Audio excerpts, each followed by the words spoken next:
दोस्तों, आप सभी का आपके अपने YouTube चैनल नॉलेजेबल गुरु में एक बार फिर से स्वागत है। किसी कारणवश मैं 2 दिन करंट अफेयर्स के वीडियो नहीं डाल पाई थी, लेकिन आज मैं उन डेट्स के करंट अफेयर्स के वीडियो लेके आपके साथ हाजिर हूँ। तो इस वीडियो को अपना प्यार और सपोर्ट ज़रूर दीजिएगा। चलिए वीडियो को स्टार्ट करें। पहला क्वेश्चन है, दुनिया का सबसे बड़ा रिन्यूएबल्स एनर्जी पार्क 30 गीगाबाइट कहाँ स्थित है? ए भादला राजस्थान, बी पावागढ़ गुजरात, सी खावड़ा कच्छ गुजरात या डी रेवा मध्य प्रदेश में।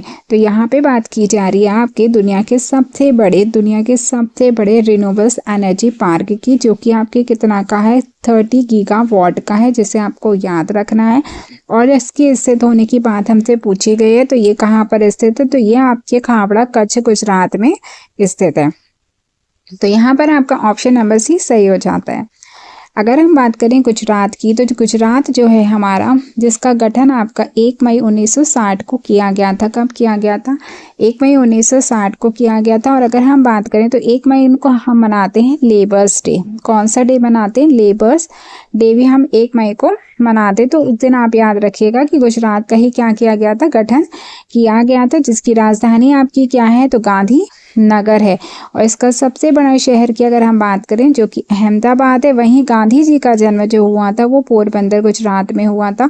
इसे भी हमें याद रखना है। अहमदाबाद से अगर हम बात करें तो अहमदाबाद जो कि सबसे बड़ा शहर है, यहाँ पर क्या स्थित है? साबरमती आश्रम स्थित है, जो कि साबरमती नदी के किनारे स्थित है, जिसका निर्माण गांधी जी के द्वारा करवाया गया था। वहीं गिर राष्ट्रीय उद्यान, जो कि राजस्थान में स्थित है और एशियाई शेरों का एकमात्र प्राकृतिक आवास है। मतलब एशियाई शेरों के लिए ये बहुत ही फेमस अभयारण्य है। वहीं अगर हम बात करें कि सबसे बड़ा नमक मरुस्थल कहाँ पे है, तो सबसे बड़ा नमक मरुस्थल जो है वो भी भारत का कहाँ पे है? तो गुजरात के कच्छ के रण में स्थित है। वहीं अगर हम सिंधु घाटी सभ्यता की बात करें, तो सिंधु घाटी सभ्यता का धोलावीरा, और बात करें तो लोथल, जो कि सबसे पुराना बंदरगाह है, ये भी कहाँ पर स्थित है? आपके गुजरात में स्थित है। और गुजरात की तटरेखा भारत की सबसे लंबी तटरेखा है। तो भारत की सबसे लंबी तटरेखा कौन सी है? गुजरात की है। सुप्रीम कोर्ट ने हाल ही में मासिक धर्म स्वास्थ्य को किस अनुच्छेद के तहत मौलिक अधिकार माना है? ए अनुच्छेद 14, बी अनुच्छेद 15, सी अनुच्छेद 19 या डी अनुच्छेद 21 के अंतर्गत। तो यहाँ पे जो बात की जा रही है वो की जा रही है आपके मासिक धर्म स्वास्थ्य की, जो कि आपकी महिलाओं से संबंधित है।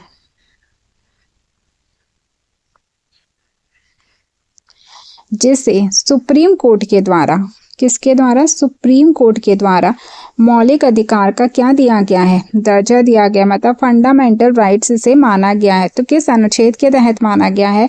तो ये माना गया आपके अनुच्छेद 21 के अंतर्गत। जीवन एवं व्यक्तिगत स्वतंत्रता का अधिकार के अंतर्गत इसे क्या माना गया? एक फंडामेंटल राइट माना गया है। वहीं पे अगर हम डी, तो ऑप्शन नंबर डी इसका यहाँ सही हो जाता है। अनुच्छेद 21 जीवन और व्यक्तिगत स्वतंत्रता का अधिकार प्रदान करता है। तो अनुच्छेद 21 बहुत ही इंपॉर्टेंट है और बार बार एग्जाम में पूछा जाता है। ये हमें क्या करता है? ये जीवन और व्यक्तिगत स्वतंत्रता का हमें अधिकार प्रदान करता है। 21 के अंतर्गत जीवन का अर्थ केवल शारीरिक अस्तित्व नहीं है, मतलब सिर्फ शारीरिक स्वतंत्रता नहीं है, बल्कि गरिमामय जीवन से जीने की स्वतंत्रता प्रदान करने से है। मेनका गांधी बनाम भारत संघ 1978 केस में अनुच्छेद 21 के दायरे को विस्तृत किया गया था। किस में किया गया था? बहुत ही इंपॉर्टेंट है ये, ठीक है। मेनका गांधी बनाम भारत संघ 1978 में अनुच्छेद 21 के दायरे को क्या किया गया था? विस्तृत किया गया था। उसमें जैसे न्यायिक प्रक्रिया को भी उन्होंने अनुच्छेद 21 के अंतर्गत दिया था। स्वास्थ्य का अधिकार आपका अनुच्छेद 21 के अंतर्गत है। स्वास्थ्य पर्यावरण का अधिकार, निजता का अधिकार, जिसको भी इन्होंने क्या माना था? फंडामेंटल राइट माना है, ठीक है। वही मासिक धर्म, स्वास्थ्य, भोजन, आश्रय, आजीविका, ये सभी अनुच्छेद 21 के अंतर्गत क्या है?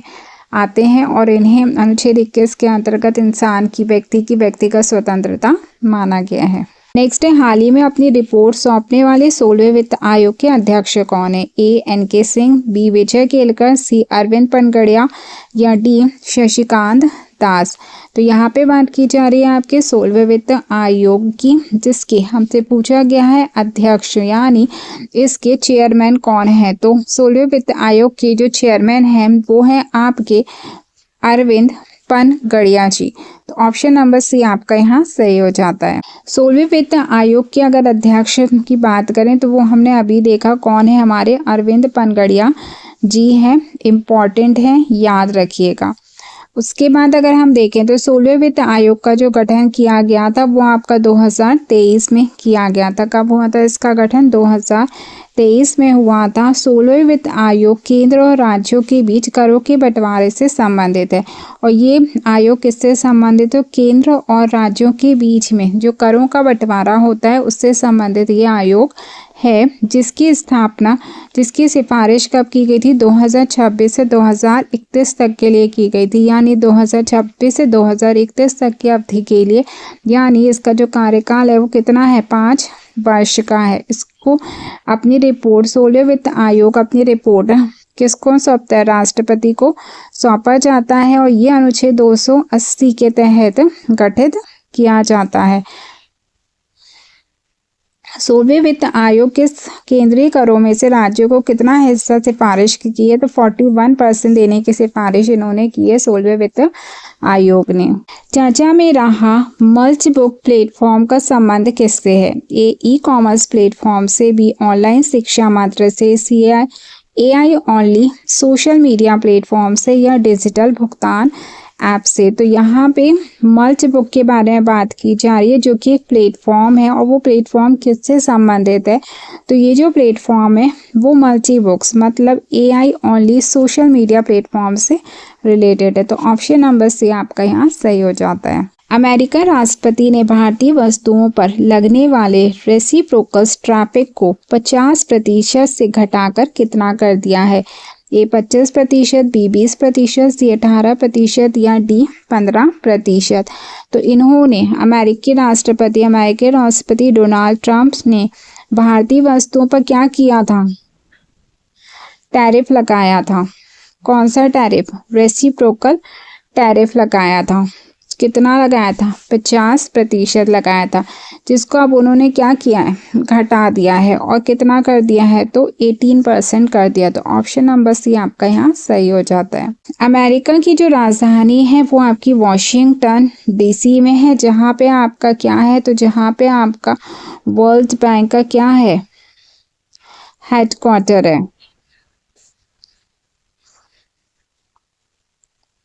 अमेरिका का राष्ट्रपति शासन प्रणाली संघीय प्रणाली पर आधारित है। अमेरिका का जो राष्ट्रपति शासन है वो किस पर है? तो वो आपका संघीय है। हमारे यहाँ का कैसा है? हमारे यहाँ का संघात्मक है। नासा कहाँ पे? अमेरिका की अंतरिक्ष एजेंसी है। संयुक्त राष्ट्र का स्थायी सदस्य, अमेरिका की मुद्रा अमेरिकी डॉलर है।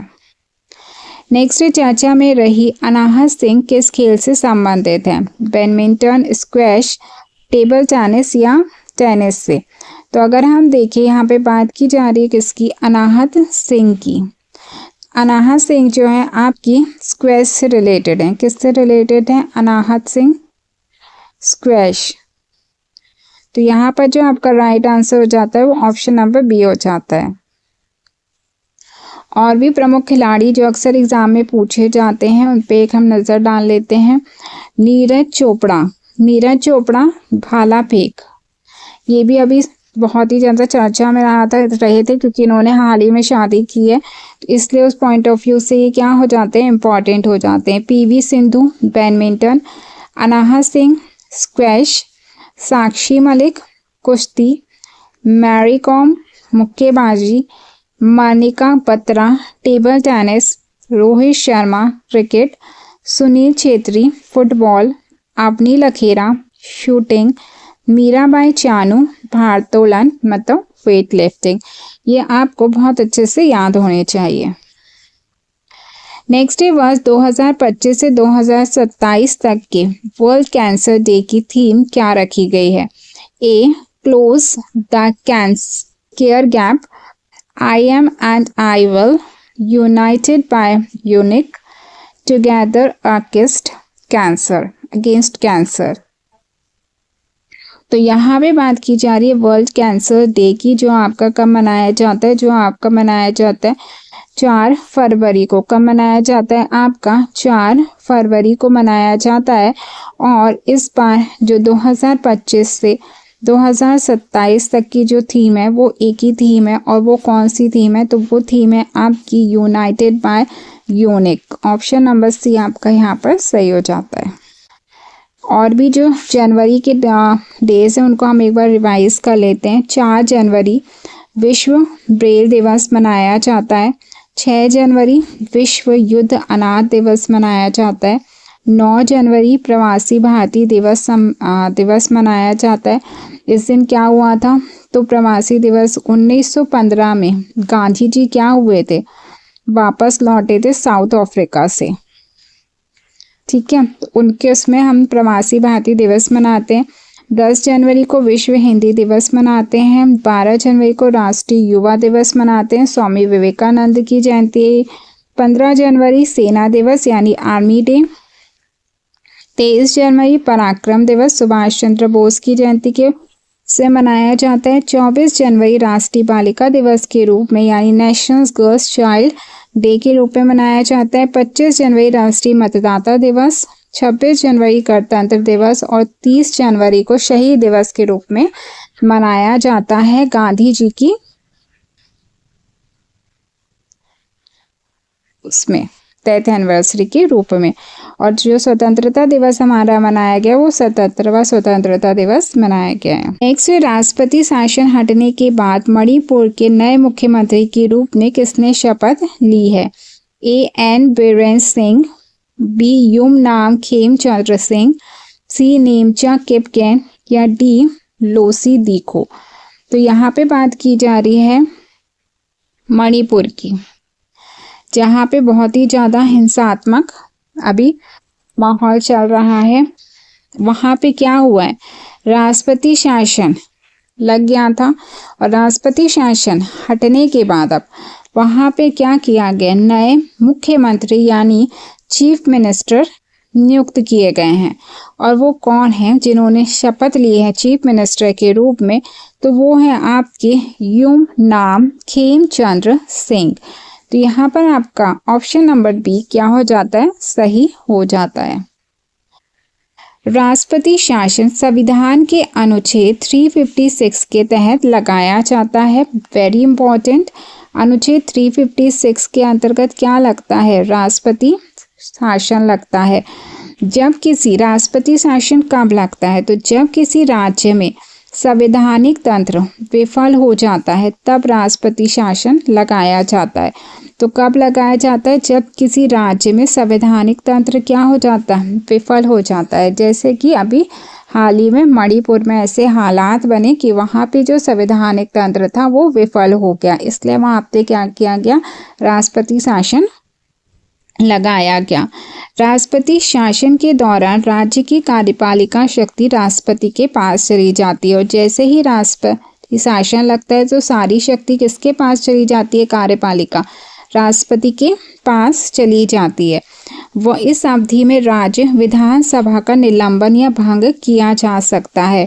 राष्ट्रपति शासन की अवधि पहले 6 महीने की होती है। राष्ट्रपति शासन कितने महीने के लिए लगता है, 6 महीने के लिए लगता है।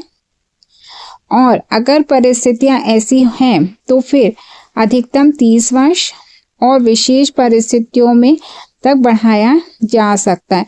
तो अगर हम बात करें तो कम समय में मैक्सिमम लगता है 6 महीने, और अगर अधिकतम मिनिमम की बात करें तो वो आपका लगता है 3 वर्ष तक के लिए राष्ट्रपति शासन लगाया जा सकता है।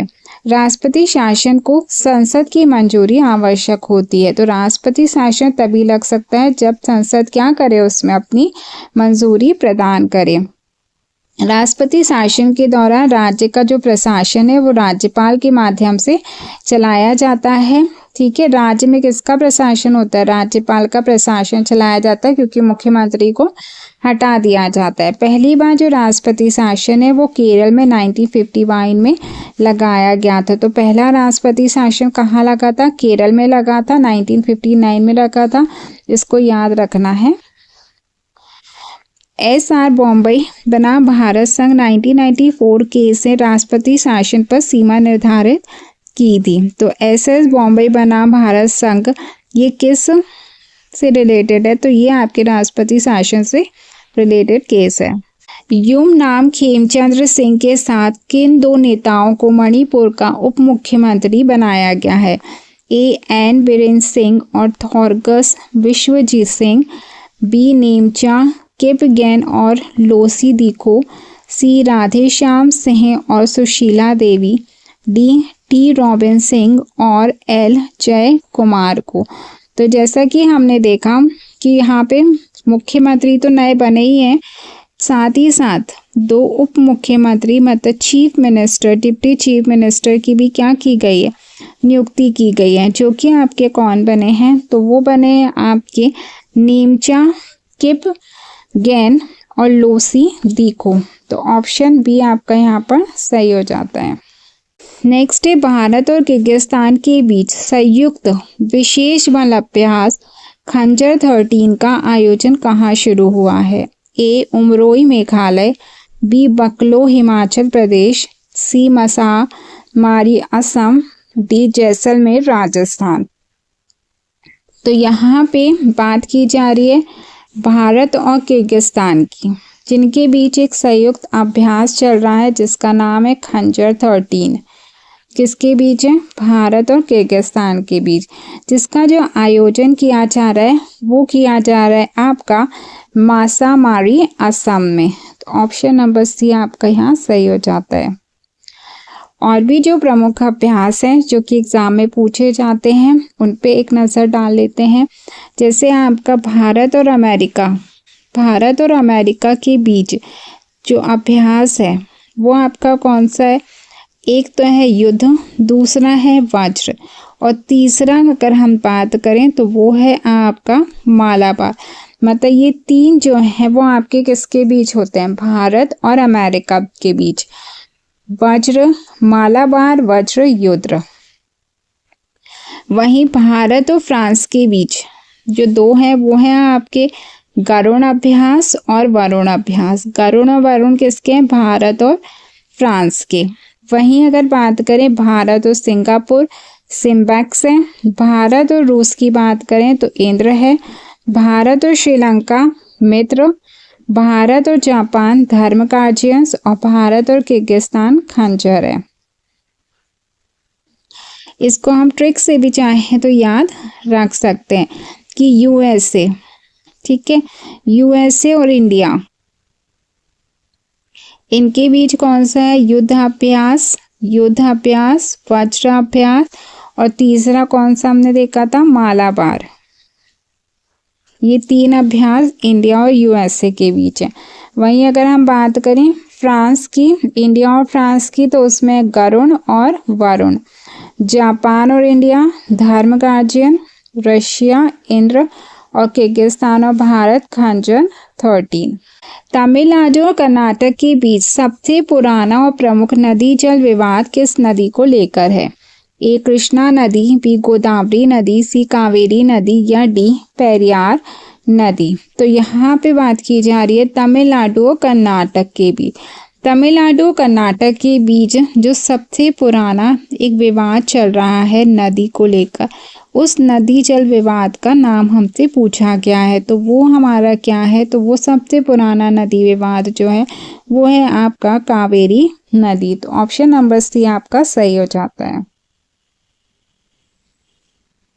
अभी हाल ही में जो विवाद सामने आया है तमिलनाडु और कर्नाटक के बीच वो है आपका पेन्नूर नदी विवाद। कौन सा है आपका? पेन्नूर नदी विवाद, जो भी हाल ही में चर्चा में है। किसके बीच? कर्नाटक और तमिलनाडु के बीच।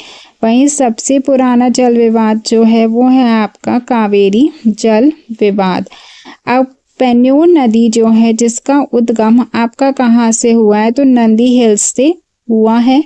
कहाँ से हुआ है इसका उद्गम? नंदी हिल्स से हुआ है और ये बंगाल की खाड़ी में जाकर गिरती है।